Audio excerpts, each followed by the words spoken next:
بناوی خدای گەورە و میهرەبان ئامادە بوانی هێژا میوانانی قەدرگران زۆر زۆر بەخێر بێن و زۆر خوشحاڵم کە ئەمڕۆ لەگەڵ ئێوە بەشدارین لە ڕێوڕەسمی کردنەوەی ئەم کۆمپانیا گەورەیە بەم شوێنە کە پێش 2 ساڵ ئێمە لێرە هاتین و بەردی بناغەی دروستکردنی کارخانەی دروستکردنی چیمەنتۆماندانە کە لەلایەن دابین گروپ و پاوەر چاینا هەم دیزاین کراوە و هەم ئەرکی جێبەجێکردنیش لە ئەستوی ئەوان بووە.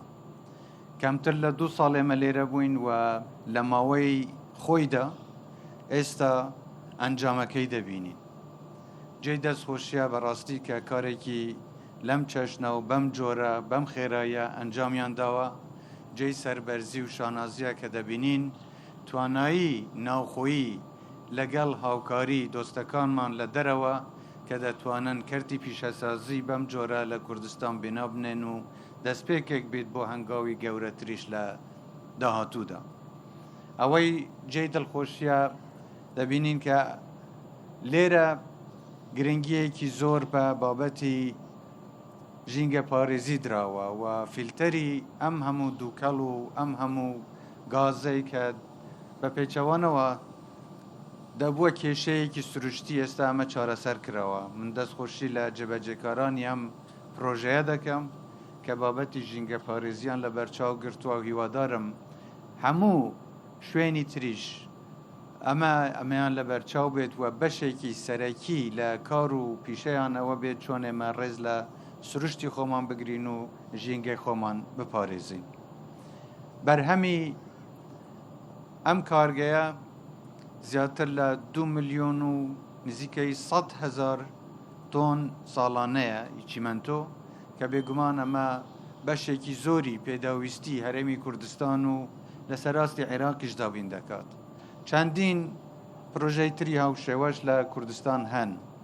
ئەمە ئاماژە بەوە دەدا کە کوردستان شوێنێکی گونجاوە بۆ پەرەپێدان بە کەرتی پیشەسازی و ئێمە بەردەوام دەبین لە هاندان و پاڵپشتی و پشتیوانیکردنی کەرتی تایبەت بۆ جێبەجێکردنی ئەم جۆرە پرۆژانە کە بکەونە خزمەتی خەڵکی کوردستان. ئەوەی جێ دڵخۆشیە دیسان بیسمان کە زیاتر لە 1200 هەلیکار بۆ خەڵکی ناوچەکە ڕەخساوە. ئەمەش بەشێکی ترە لە بەڵێنی حکوومەتی هەرێم کە پاڵپشتی کەرتی تایبەت ئێمە هەلیکاریش بۆ خەڵکی کوردستان دابین دەکەین. دەستخۆشتان لێ دەکەم بۆ ئەو کارە جوانانەی کە دەیکەن. هەر لە تەنیشت ئەم پرۆژەیە گەورەیە پرۆژەیەکی تری گەورەی گەشتیاری لێرە هەیەی بەنداوی گۆمەسپان کەواتە ئەو بەڵێنانەی کە حکوومەتی هەرێم داویەتی بۆ پەرەپێدان بە کەرتی کشتوکاڵ و پیشەسازی و گەشت و گوزاری خەریکە ئێمە بەرهەمەکانی وردە وردە دەبینین و بەشێکی زۆریان جێبەجێ دەکرێن. بەڵام ئەمە دەستپێکە، ئەمە هەنگاوی سەرەتاییە. کوردستان زۆر زۆر دەوڵەمەندە و مەجای زیاتر هەیە کە ئێمە بتوانین لە هەموو بەشەکانی تری کوردستان لە هەموو شوێنەکانی تر لە هەموو شار و شارۆشکەیەک گرنگی بە پێشخستنی ژێرخانی ئابووری بدەین.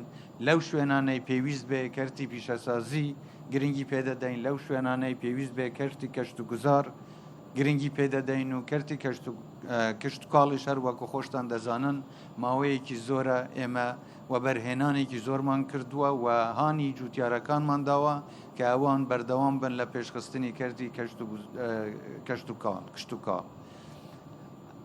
ئەم بەشانە هەمووی بەیەکەوە جارێکی ترەوان بیردێنێتەوە کە سیاسەتی حکوومەتی هەرێم بۆ هەمە چەشنکردن و فراوانکردنی داهاتی هەرێمی کوردستان و پێشخستنی ژێرخانی ئابووری سیاسەتێکی دروست بووە، ڕەوا بووە و بەردەوام دەبین لەوەی کە پەیوەندیەکانمان لەگەڵ وڵاتانی دۆست و دراوسێ و دەرەوەش زیاتر بکەین تاکو زیاتر گرنگی بە پێشخستنی کوردستان بدەین و بژانەوە لە کوردستان ڕۆژ بە ڕۆژ زیاتر بەرەو پێشەوە بچێت.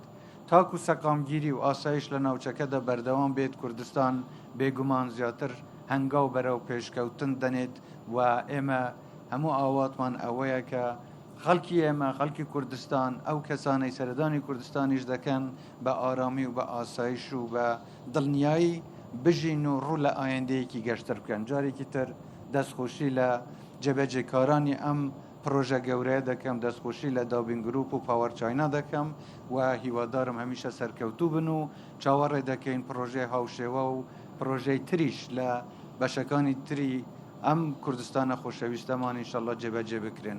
جارێکی تر دەست خۆش، سپاس بۆ ئامادەبوونتان و هەر سەرکەوتوو بن، کوردستانمان هەر ئاوەدان بێت.